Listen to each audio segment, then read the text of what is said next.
Hello viewers, welcome to our channel Maggi Notes. இன்னைக்கு இந்த வீடியோல 7th standard EL 2 ல இருக்கிற full questions பார்க்கலாம். PDF வச்சு எங்க क्वेश्चन இருக்கு அதுக்கான என்ன ஆன்சர் உங்களுக்கு எல்லாமே சொல்லிடுறேன். So first topic காடு. இந்த காடு அப்படிங்கற இந்த பாடலுடைய ஆசிரியர் வந்து சுரதா. So காடின் கீழே கொடுத்திருக்க இந்த பாடல் எழுதியவர் யார் அப்படினா சுரதா. காட்டுடைய வளம் தான் ஒரு நாட்டுடைய வளம் அப்படினு சொல்றாங்க. பொறுத்துக்க பார்க்கலாம். ஈன்று அப்படினா பெற்று, ஈன்று பெற்று. கொம்பு அப்படினா கிளை, கொம்பு கிளை. அதிமதுரம் அப்படினா மிகுந்த சுவை, அதிமதுரம் மிகுந்த சுவை. கலித்திட அப்படினா மகிழ்ந்திட, கலித்திட மகிழ்ந்திட. நச்சரவம் விடமுள்ள பாம்பு, நச்சரவம் அப்படினா விடமுள்ள பாம்பு. விடுதி அப்படினா தங்குமிடம், விடுதி தங்குமிடம். சோ இந்த பாடலை தெளிவா பாத்துக்கோங்க. காடை பத்தின இந்த பாடல எழுதியாருன்னு சுரதா. சோ எங்க வேணாலும் எந்த லைன் வேணாலும் கொடுத்துட்டு கேட்கலாம். இந்த எழுதுனது யாருன்னா சுரதா. அடுத்து நூல்வெளி பாருங்க. சுரதா அவருடைய உண்மையான பேர் என்ன அப்படின்னா ராஜகோபாலன். உண்மையான பேரு ராஜகோபாலன். அவர் வந்து பாரதிதாசன் மீது கொண்ட பற்றாலதான் அவருடைய பெயரை வந்து சுப்ரதினதாசன் அப்படி மாத்திட்டாரு. ஏன்னா பாரதிதாசனுடைய இயற்பெயர் வந்து சுப்ரதினம் நமக்கு தெரியும். பாரதிதாசனுடைய இயற்பெயரை சுப்ரதினம் அப்படின்றதுனால இவருடைய பெயரை சுப்ரதினதாசன் அப்படின்னு மாத்திக்கிட்டாரு. ராஜகோபாலன் அப்படின்ற பெயரை சுப்ரதினதாசன் மாத்திக்கிட்டு அதுடைய ஷார்ட் ஃபார்ம் தான் சுரதா அப்படின்னு மாத்திட்டாரு. ஓகேவா? நெக்ஸ்ட் இவர் வந்து அவருடைய கவிதைகளை நிறைய ஓமையை புகுத்தி பாடுறதுனால இவரை வந்து ஓமை கவிஞர் அப்படின்னு பாடப்படாரு. ஓகேவா? சோ ஓமை கவிஞர் யாரு அப்படின்னா சுரதா. ஓகே. சோ காந்திய கவிஞர் அப்படின்னா நாமக்கல் கவிஞர், காந்திய கவிஞர் நாமக்கல் கவிஞர். அதே மாதிரி மக்கள் கவிஞர் அப்படின்னா பட்டுக்கோட்டை கல்யாண சுந்தரம். அதே மாதிரி ஓமை கவிஞர் அப்படின்னா சுரதா, ஓமை கவிஞர் சுரதா. அடுத்து இவர் எழுதின மற்ற நூல்கள் அமுதும் தேனும், தேன்மழை துறைமுகம். அமுதும் தேனும், தேன்மழை துறைமுகம். இது எல்லாமே வந்து சுரதா எழுதின மற்ற நூல்கள். இந்த காடு அப்படின்னு பாடல் வந்து எந்த பாவகையை சேர்ந்தது அப்படின்னா கிளிக்கண்ணி அப்படின்னு பாடல் வகையை சேர்ந்ததாம். ஏன் அப்படின்னா இனிய சொற்களை பேசுற ஒரு பெண்ணை நோக்கி கிளி எப்படி இனிமையா பேசும் அந்த மாதிரி ஒரு சந்தத்துல பாடப்படுறதுனால இந்த பாடல வந்து கிளிக்கண்ணி அப்படின்னு சொல்றாங்க. கிளிக்கண்ணி அப்படின்ற பாவகையை சேர்ந்ததான் இந்த காடு அப்படின்னு கீழே கொடுத்துருக்க இந்த பாடல். அடுத்து காட்டை குறிக்கும் வேறு பெயர்கள் கொடுத்துருக்காங்க பாருங்க. கா, கால், கான், கானகம், அடவி, அரண், ஆரணி, புரவி, பொற்றை, பொழில், தில்லம், அழுவம், இயவு, பழவம், முளரி, வல்லை, விடர், வியல், வனம், முதை, மிலை, இரும்பு, சுரம், பொச்சை, பொதி, முளி, அரில், அரல், பதுக்கை, கணையம். இது எல்லாமே வந்து காட்டுடைய மற்ற பெயர்கள். ஸோ ஒரு கிளான்ஸ் அப்படி பார்த்துக்கோங்க. எங்கேயாவது கேட்டால் கண்டிப்பாக ஞாபகம் வரும். அடுத்த பாடல் பாருங்க. நெஞ்சில் ஊர்மம் இன்றி நேர்மை திறமும் இன்றி என தொடங்கும் பாடலை எழுதியவர் யார் அப்படின்னா பாரதியார். ஓகேவா? பாரதியார். கிளியே கிளியேன்னு வருது பாருங்க. ஸோ கிளி அப்படின்னு வந்தா பாரதியார் ஞாபகம் வச்சுக்கோங்க. அடுத்து புக் பேக். வாழை கன்றை ஈன்றது, வாழை வந்து கன்றை ஈன்றது. காடு எல்லாம் இது எப்படி பிரிச்சு எழுதலாம் அப்படின்னா காடு பிளஸ் எல்லாம் காடு எல்லாம். அடுத்து கிழங்கு பிளஸ் எடுக்கும், இதை சேர்த்துனா கிழங்கு எடுக்கும் அப்படின்னு மாறும், கிழங்கு எடுக்கும். ஸோ இதோட கார்டு டாபிக் முடியுது. இப்போ வந்து அப்படின்னு இருக்கட்டும் அந்த மரம், இந்த டாபிக் கொஸ்டின்ஸ் பார்க்கலாம். இந்த பாடலின் ஆசிரியர் ராஜ மார்த்தாண்டம். அப்படியே இருக்கட்டும் அந்த மரம், இந்த பாடலின் ஆசிரியர் ராஜ மார்த்தாண்டம். ஸோ இதை படிச்சு பாருங்க. ஒரு சின்ன கதை மாதிரி தான் இருக்கும். இதை படிச்சோம் அப்படின்னா எக்ஸாம் நமக்கு எந்த லைன் கேட்டாலும் கண்டிப்பா ஞாபகம் வரும். ஓகேவா? ஸோ இந்த பாடலின் ஆசிரியர் ராஜ மார்த்தாண்டம். அடுத்து சொல்லும் பொருளும் பரவசம் மகிழ்ச்சி பெருக்கு, பரவசம் மகிழ்ச்சி பெருக்கு. துஷ்டி கேட்டல், துஷ்டி கேட்டல் அப்படின்னா துக்கம் விசாரித்தல், துக்கம் விசாரித்தல். அடுத்து நூல்வெளி பார்க்கலாம். ராஜ மார்த்தாண்டம் வந்து கொல்லிப்பாவை அப்படின்னு ஒரு சிற்றெழுத நடத்தியவர். கொல்லிப்பாவை அப்படின்னு சிற்றெழுத நடத்தியவர் தான் இந்த ராஜ மார்த்தாண்டம். அதே மாதிரி தமிழ் கவிதை, சிறந்த தமிழ் கவிதை தொகுத்து கொங்குதேர் வாழ்க்கை அப்படின்னு ஒரு தலைப்புல வந்து ஒரு நூலா கொடுத்திருக்காரு. கொங்குதேர் வாழ்க்கை. அடுத்து இந்த புது கவிதை வரிகள் பாருங்க. கொப்புகள் விளக்கி கொத்து கொத்தாய் கருவேலங்காய் பறித்து போடும் மேய்ப்பனை ஒரு நாளும் சிராய்ப்பதிலே கருவ முட்கள். இந்த வரிகளை எழுதினது யாரு அப்படின்னா கலாப்ரியா, கலாப்ரியா. அடுத்து குழந்தை வரைந்தது பறவைகளை மட்டுமே வானம் தானாக உருவானது. இந்த வரிகளை சொன்னதும் கலாப்ரியா தான். ஸோ இதெல்லாம் தெளிவாக பார்த்துக்கோங்க. எது வேணாலும் எக்ஸாம்ல கொடுக்கலாம். அடுத்து நாவற் பழத்திற்கு உமையாக கூறப்படுவது கோலி குண்டு. சுட்ட பழங்கள் என குறிப்பிடப்படுபவை ஒட்டிய பழங்கள். சுட்ட பழங்கள் அப்படின்னா ஒட்டிய பழங்கள். பெயரறியா, இது எப்படி பிரிச்சு எழுதணும்னா பெயர் பிளஸ் அரியா, பெயர் பிளஸ் அரியா, பெயரறியா. அடுத்து மனம் இல்லை, இதை பிரிச்சு எழுதினா மனம் பிளஸ் இல்லை அப்படின்னு பிரியும். அடுத்து நேற்று பிளஸ் இரவு, இதை சேர்த்து கிடைப்பது நேற்றிரவு, நேற்று பிளஸ் இரவு நேற்றிரவு. ஸோ இதோட இந்த டாபிக் முடியுது. அடுத்தது விலங்குகள் உலகம். இந்த விலங்குகள் உலகம் தலைப்பின் கீழ் பார்க்க போறது களக்காடு முண்டந்துறை புலிகள் காப்பகத்தை பார்க்க போறோம். ஸோ இந்த புலிகள் காப்பகத்துல என்னெல்லாம் இருக்கு, என்னெல்லாம் பாக்குறாங்க, அதுல என்னெல்லாம் இன்ஃபர்மேஷன் புதுசாக தெரிஞ்சுக்கிறாங்க, அதை பத்தி பார்க்க போறோம். களக்காடு முண்டந்துறை புலிகள் காப்பகம் தமிழ்நாட்டில் இருக்கிற 2வது மிகப்பெரிய காப்பகம் தான் இந்த களக்காடு முண்டந்துறை புலிகள் காப்பகம். 2வது மிகப்பெரிய காப்பகம். ஓகேவா? இதுல பரப்பளவு எவ்வளவு அப்படின்னா 895 சதுர கிலோமீட்டர். 895 சதுர கிலோமீட்டர் பரப்பளவு கொண்டது. அடுத்தது யானைகள். இப்ப ஃபர்ஸ்ட் பார்க்க போறது யானை பத்தி. 2 வகையான யானை வகை இருக்கு. ஒன்னு ஆசிய யானை, செகண்ட் ஆப்பிரிக்க யானை. ஆசிய யானை, ஆப்பிரிக்க யானை. இது ரெண்டுக்கும் என்ன டிஃபரன்ஸ் அப்படின்னா, ஆசிய யானையில ஆண் யானைக்கு மட்டும் தந்தம் இருக்கும். ஆசிய யானையில ஆண் யானைக்கு மட்டும் தந்தம் இருக்கும். பட் பெண் யானைக்கு தந்தம் இருக்காது. ஆனா ஆப்பிரிக்க யானையில 2த்துக்குமே தந்தம் இருக்கும்.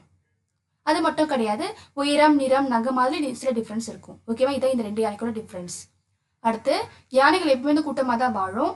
இதுல ஒரு கூட்டத்துக்கு ஒரு பெண் யானை தான் தலைமை தாங்குமா. யானை கூட்டத்துல அந்த யானை கூட்டத்துக்கு ஒரு பெண் யானை தான் தலைமை தாங்குமா.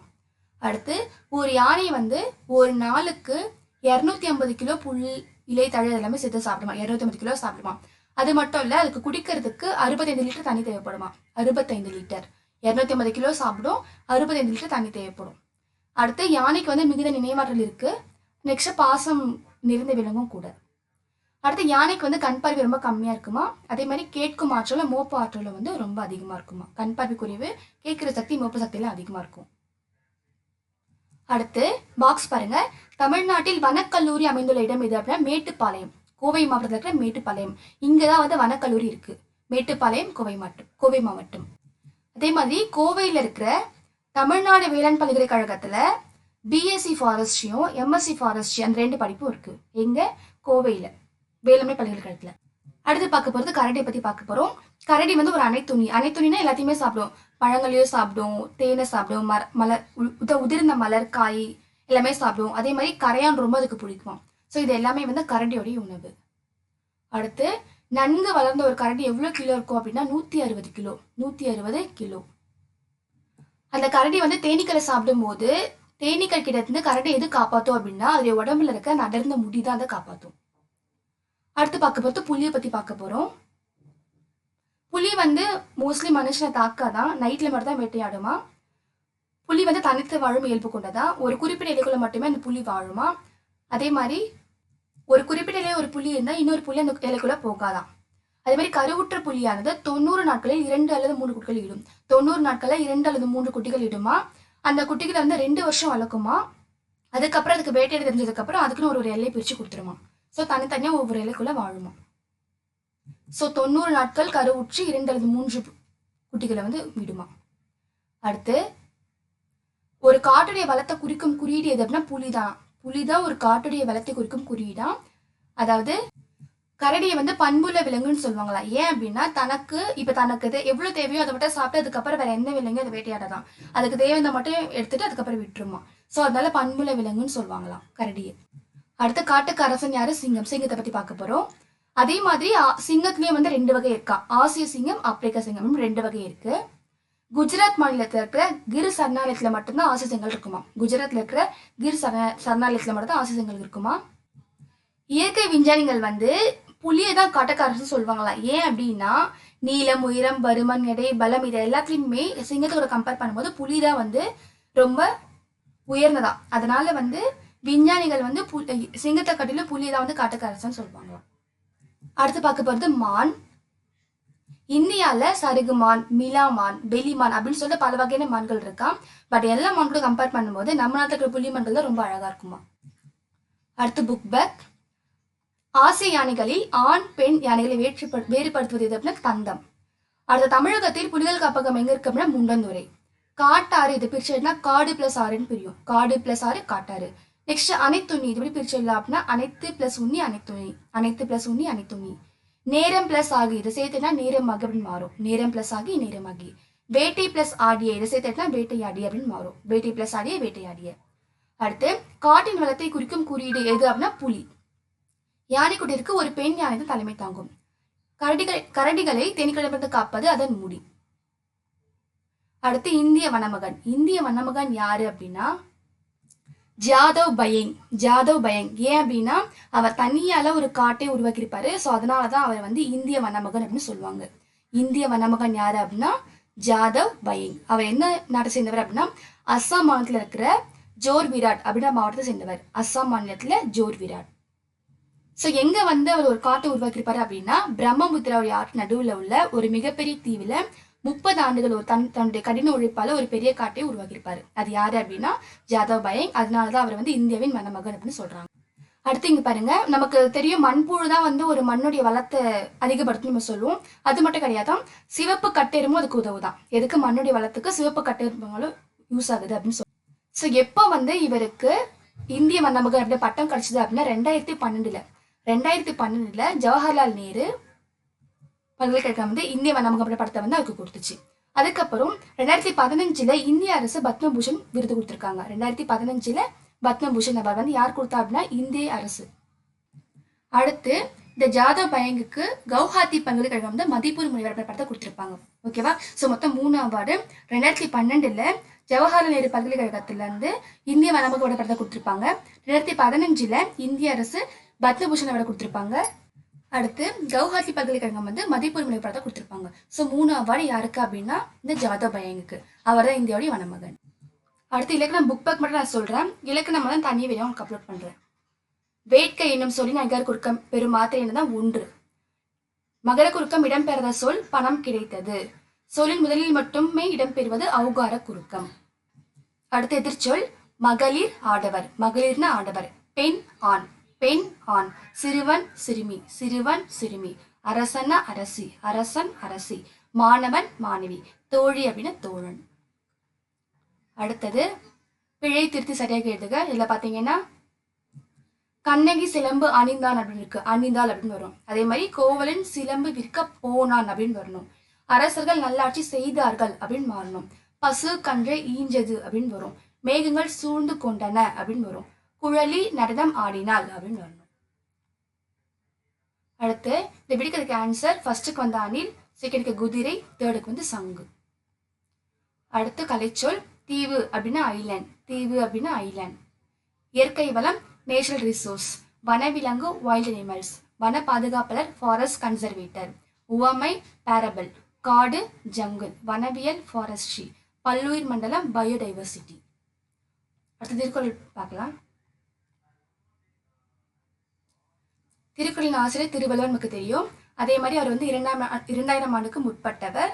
திருவள்ளுவர் எப்படிலாம் சொல்லுவாங்க அப்படின்னா முதற்பாவலர், பொயில் புலவர், சென்னா போதார். முதற்பாவலர், பொயில் புலவர், சென்னா போதார். ஸோ முதற்பாவலர் அழைக்கப்படுபவர் யாரு அப்படின்னு கூட கேட்கலாம். ஸோ தெளிவா பார்த்துக்கோங்க. தமிழ் நூல்ல திரு அப்படின்னு அடைமொழியோடு குறிக்கப்படும் முதல் நூல் இதுதான் திருக்குறள். முதல் நூல் திருக்குறள். அடுத்து இதுல 3 பகுப்பு இருக்கு. அறத்துப்பால், பொருட்பால், இன்பத்துப்பால். அறத்துப்பால், பொருட்பால், இன்பத்துப்பால் அப்படின்னு 3 பகுப்பை கொண்டது. இதுல அறத்துக்கு வந்து 38, இந்த அறத்துப்பால்ல 38 அதிகாரமும், பொருள்பால்ல 70 அதிகாரமும், இன்பத்துப்பால்ல 25 அதிகாரம், மொத்தம் சேர்த்தா 133 அதிகாரம் இருக்கு. அதே மாதிரி ஒரு அதிகாரத்துக்கு 10 குறள் அப்படின்னா மொத்தமா 1330 குறட்பாக்கள் கொண்டது. ஓகேவா? அடுத்து திருக்குறளுக்கு வழங்கும் வேறுபெயர்கள் முப்பால், தேவநூல், பொய்யாமொழி. இது எல்லாமே திருக்குறளுக்கு வழங்கும் வேறு பெயர்கள். ஓகேவா? சோ 2000 ஆண்டுக்கு முற்பட்டவர். திருவள்ளுவருக்கு வழங்கும் வேறுபெயர்கள் அப்படின்னா முதற்பாவலர், பொயில் புலவர், சென்னா போதார். திருக்குறளுக்கு வழங்கும் வேறுபெயர்கள் அப்படின்னா முப்பால், தேவநூல், பொய்யாமொழி. அடுத்து திரு என்ற அடைமொழியோடு குறிக்கப்படும் முதல் நூல் திருக்குறள் தான். அடுத்து இது வந்து 3 பகுப்பை கொண்டது. அது அறத்துப்பால், பொருட்பால், இன்பத்துப்பால். அறத்துப்பால்ல 38 அதிகாரமும், பொருள்பால 70 அதிகாரமும், இன்பத்துப்பால 25 அதிகாரமும் இருக்கு. ஸோ மொத்தமா 133 அதிகாரத்தை கொண்டது. ஒரு அதிகாரத்துக்கும் 10 குறள் அப்படின்னா மொத்தமா 1330 குறள்களை கொண்டது. ஓகேவா? அடுத்து புக் பார்க்கலாம். வாய்மை எனப்படுவது தீங்கு தராத சொற்களை பேசுதல். வாய்மை எனப்படுவது தீங்கு தராத சொற்களை பேசுதல். செகண்ட், பொறாமை உள்ளவன் செல்வம் சான்றோர்களால் ஆராயப்படும். பொறாமை உள்ளவன் செல்வம் சான்றோர்களால் ஆராயப்படும். பொருட்செல்வம் இது எப்படி பிரிச்செழுதலாம்னா பொருள் பிளஸ் செல்வம், பொருள் செல்வம். யாதெனின் இதை பிரிச்செழுதுனா யாது பிளஸ் எனின் பிரியும். யாது பிளஸ் எனின். தன் பிளஸ் நெஞ்சு இதை சேர்த்து தன் நெஞ்சுன்னு மாறும். அடுத்து தீது பிளஸ் உண்டோ தீது உண்டோ அப்படின்னு மாறும். ஓகேவா? அடுத்து இது வரிசைப்படுத்தி எழுதுறது. சிறந்த அரசின் பணி வந்து வரிசைப்படுத்தி எழுது. ஃபர்ஸ்ட் என்ன அப்படின்னா பொருள் வரும் வழியை அறியணும். செகண்ட், பொருளை சேர்க்கணும். தேர்டு, சேர்த்த பொருளை பாதுகாக்கணும். ஃபோர்த்து, பொருளை பிரித்து செலவு செய்யணும். அதாவது இந்த பத்தி இருக்கு, இந்த பத்தி படிச்சு பாருங்க. இதுக்கு பொருத்தமான குறள் எதுனா இந்த 3வது குறள் தான். உள்ளத்தால் பொய்யாத ஒழுகின் உலகத்தால் உள்ளத்து எல்லாம் உளன். ஸோ இதோட செகண்ட் லெசன் ஃபுல்லாக முடியுது.